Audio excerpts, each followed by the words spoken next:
పద్దన్నే అదృష్టం అనేది తలుపు తట్టిందండి. నన్ను నీళ్ళలో ఉన్నాను. నాకు ఈరోజు ఒక పండు కప్ప అనే చేప అనేది నాకు పడ్డం అనేది జరిగింది. వల అనేది చినిగిపోయి చిన్న దూరం వచ్చేసింది.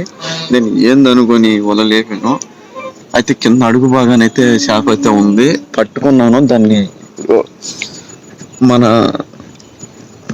అంటే ఒక గుడ్లు అనేది లాక్ చేసేసింది దాన్ని.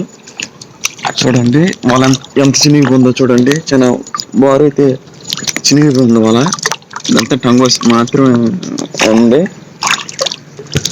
సాక్షి చూపిస్తున్నారు. అక్కడ వర్షం వచ్చిన కారణంగా అనేది చేపలు తిరిగినాయి. ఇక్కడ మనకి ఈరోజు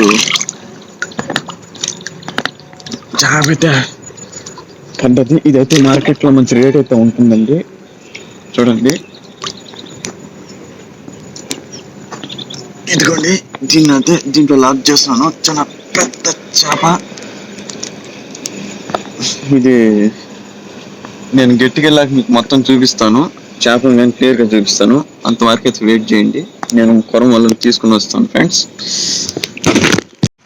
ఒక తొట్టు పైన వాన అయితే వస్తుంది. అయినా కానీ మనకి వల అయితే పాడైపోయింది. బొత్తుగా పాడైపోయింది వల. చూడండి అసలు పాడైపోయింది వల. అయితే పనికిరాదు ఇది.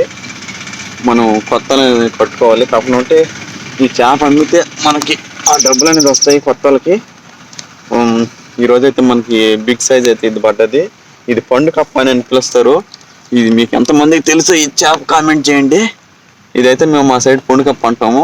ఇంకా కొన్ని బడి ఉన్నాయి, మళ్ళీ చూపిస్తాను ఫ్రెండ్స్. ఇంతవరకు చూడండి. ఇదే మనకి ఈరోజు బిగ్ సైజ్ చేప. మ్యాక్సిమం ఇది ఒక 5 కేజీలు ఉంటుంది ఇది. Okay friends.